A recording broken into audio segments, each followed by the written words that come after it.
बोले गंगा मैया की जय। बोले सत्य सनातन धर्म की जय। बोले वैशाख महात्मा की जय।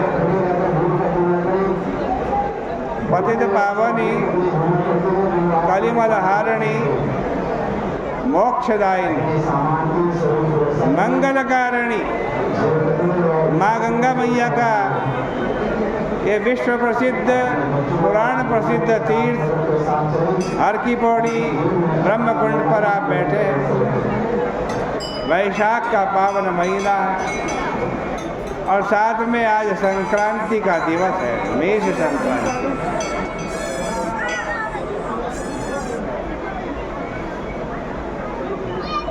ऐसे पवित्र तीर्थ पर बैठ कर के वैशाख के महीने में संक्रांति के पर्व पर, संक्रांति का नाम वैशाख महात्मा श्रवण करने का ये जो अवसर मिल रहा है, ये बड़ा दुर्लभ है। देखो, यहाँ दो दुर्लभ चीज मिल रही है आपको जो और किसी को नहीं मिलती। एक तो हरिद्वार में गंगा जी का स्नान और फिर गंगा जी के तट पर बैठ कर के सत्संग। तीन जगह स्नान बड़ा दुर्लभ है, शास्त्र कहता है। हरिद्वारे प्रयागे च गंगा सागर संगमे सर्वत्र सुलभा गंगा त्रिषु स्थानेषु दुर्लभा। हरिद्वार में, प्रयागराज में, गंगा सागर में, इन तीन स्थानों पर, तीन तीर्थों पर स्नान बड़ा दुर्लभ। और ऐसे स्थान पर भगवान की कथा, वैशाख महात्म्य की कथा श्रवण करने को मिले तो इससे उत्तम और कुछ नहीं। 8वें अध्याय में मिथिला देश के राजा श्रुतकीर्ति श्रुतदेव महात्मा से प्रश्न कर रहे हैं, पूछ रहे हैं। ब्रह्मण् इक्ष्वाकुतनयो जलदानाच्च चातक वारम्भवत् पश्चान् मद्ग्रहे गृहगोदिका कर्मानुगणमेतद्धि युक्तं तस्या कृतात्मना सतामसेवनात्तस्या कृद्दत्तं सारमेयथा। मिथिला देश के राजा श्रुतदेव महात्मा से प्रश्न कर रहे हैं। हे राजन, हे ब्राह्मण, हे ब्राह्मण देवता, इक्ष्वाकु वंश का जो राजा था वो जलदान न करने के कारण वैशाख के महीने में जलदान नहीं किया, इसलिए 3 बार चातक हुआ। उसके बाद फिर हमारे घर में छिपकली के रूप में पैदा हुआ।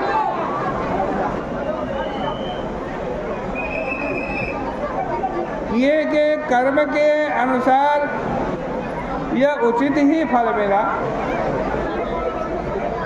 क्योंकि उसने सज्जनों की सेवा नहीं की थी। अतः गीध कुत्ते की योनि में 7 बार गया। यह आपने मुझे जो कहा है यह उचित प्रतीत नहीं होता, क्योंकि उसने न तो संतों को दोष दिया और न ही कोई पाप किया, न ही संतों का कोई अपकार किया, न अपमान किया। केवल सेवा ही तो नहीं की। सेवा न करने से वो सेवा का फल न मिलता। ये तो उचित है, लेकिन उसको इतना अनर्थ क्यों हुआ?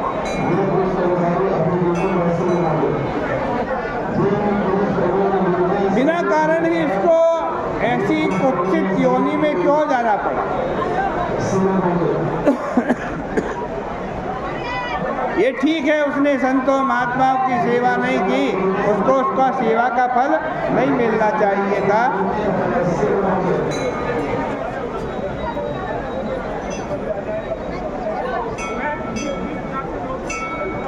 पूछ रहे हैं सुतकीर्ति नाम के राजा,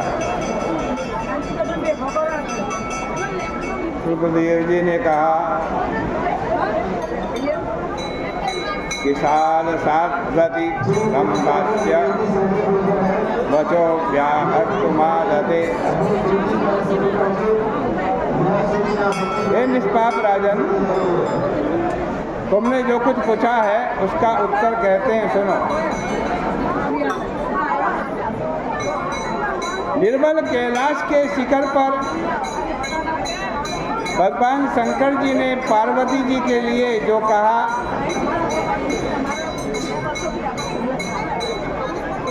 इन संपूर्ण लोगों की सृष्टि करके उनकी स्थिति का निर्माण किया, उसमें लोक परलोक दो प्रकार की स्थितियां एवं विधियां बनाई और प्रत्येक स्थिति के लिए तीन हेतु प्रभु ने बनाए, तीन कारण। क्या? जल से सेवा करो, अन्न से सेवा करो, औषधियों के द्वारा सेवा करो। ये तीनों लोगों की स्थिति के कारण है। इसी प्रकार परलोक की स्थिति के लिए भी वेद में तीन कारण बतलाए हैं। संत महात्मा की सेवा करो, भगवान विष्णु की सेवा करो, धार्मिक मार्गों का आश्रय ग्रहण करो। ये तीनों सृष्टि के पूर्व से ही परलोक प्राप्ति के कारण बनाए। हे राजन, जिस प्रकार घर में इकट्ठा किया गया धन मार्ग में काम आता है, उसी प्रकार संसार के किए हुए कर्म तुरंत परलोक में काम आते हैं। दूसरी बात यह भी है, यदि मैंने ठीक भी किया, मुझे ठीक ही जचा, किंतु यदि किसी कारण मेरे काम से साधुओं का अहित हुआ, आपका काम भले आपको ठीक लग रहा है, लेकिन साधुओं को वो काम असह्य हो रहा, अहितकारी रहा, उनके अनर्थ का कारण बन गया, तो भाई वो तुम्हारे लिए भी अनर्थ का कारण बनेगा, कोई योनि के जाने का कारण बनेगा। इसलिए किसी के लिए अप्रिय बोलो ही क्यों, क्योंकि वह अप्रिय सभी के लिए दुख का कारण होता है। सम्माननीय व्यक्ति का सम्मान न करना भी उसका अपमान है।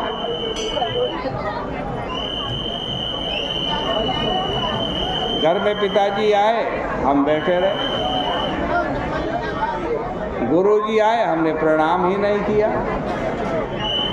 आप कहो प्रणाम नहीं किया तो प्रणाम करने का जो फल है वो नहीं मिलना चाहिए, लेकिन पाप तो नहीं लगना चाहिए। तो कहते हैं ऐसा नहीं होता। अपने से श्रेष्ठ का यदि सम्मान नहीं करोगे तो वो भी उनका अपमान है, उसका पाप फल भोगना पड़ेगा।